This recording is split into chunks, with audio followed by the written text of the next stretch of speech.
This channel is proudly partnered with the What the Funk shop. Please check out their store for all sorts of products. They have dice, miniatures, Game Master screens, home decorations, and many other things. You will find the link in the description and in the pinned comment, and make sure that you use my code for a special discount. Hi, welcome to part 1 of my review featuring the Electric State, the role-playing game. This is an alternate 1997 tabletop RPG. You move across America, but there is also the Electric State, a virtual verse that becomes so addictive that many people abandon their own bodies in order to live within that reality. This is a tabletop RPG of journeys and discovery through the material world and the Electric State. Now let's talk about the quality of the physical book. This is one of the highest quality books that I own. It is so sturdy, colorful, the design is excellent.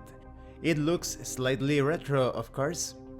You have a map of the setting on the interior of the covers, but also as a separate map with excellent quality paper. Everything is well written, organized and explained, and the font is so easy on the eye, so overall the quality is top notch. Now let's talk about the contents. First, you have a brief introduction.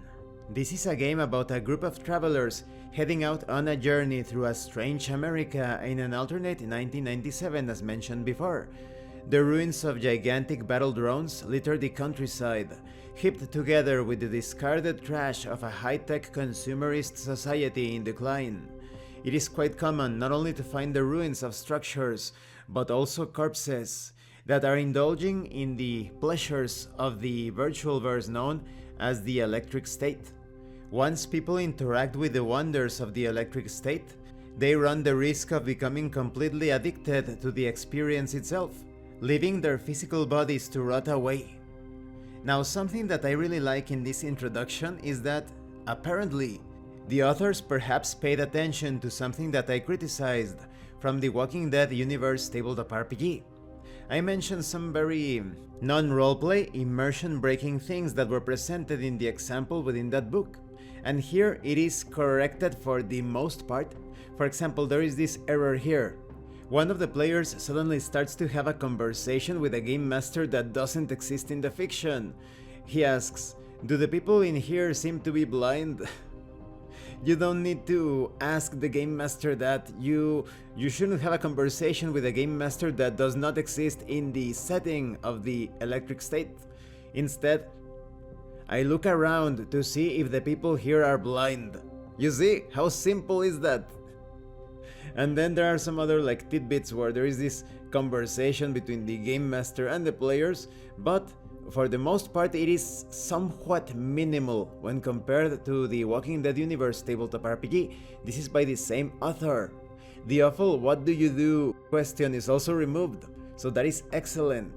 So in order to play this game, you need a game master of course, and players. Usually 2 to 5 people is enough. You also need writing utensils and at least 10 6-sided dice in 2 different colors. Now you have a section here speaking about safety tools. I have no issue with this, but they should be called comfort tools, because unlike what is said here that tabletop RPGs are not safe, that is incorrect. Tabletop role-playing games are completely safe. If your imaginary character gets killed by an imaginary enemy, nothing is going to happen to you, just like in a video game. If you get killed in a video game, nothing is going to happen to you. If you have a breakdown because your imaginary character got killed by an imaginary monster or whatever, enemy, whatever the tabletop RPG experience that you are playing, if that affects you, the problem lies with you. You need professional help. Please get professional help and then play the tabletop RPG. And I would still add that these comfort tools break the immersion constantly if they are using safety cards and prompts to stop the narration or the description from continuing every single time. It is much better to quit the game. That's why you need this session 0, you need to prepare beforehand and come to an agreement on what sort of themes you are going to be handling. And this concludes this part of the review. In the next part we are going to talk about the setting and the journey. I'm really glad that they paid attention to my criticisms. Like I said, there are some things that need a bit of polish, but I was the only reviewer that criticized such things, so it is obvious that one of the authors, or perhaps both of them, watched my review. Thank you for watching this part of the review. Don't forget to leave a like, a comment, and subscribe. And thank you so much to those of you that are going the extra mile to support the channel. If anyone else wishes to further support the channel, consider joining as a member or using the super thanks button. Take a look at the information in the description, the pinned comment. This has been your host, Abraham L. Jaguar, a professional game master. And remember, master roleplay and you will master the game. Once again, thank you and see you later.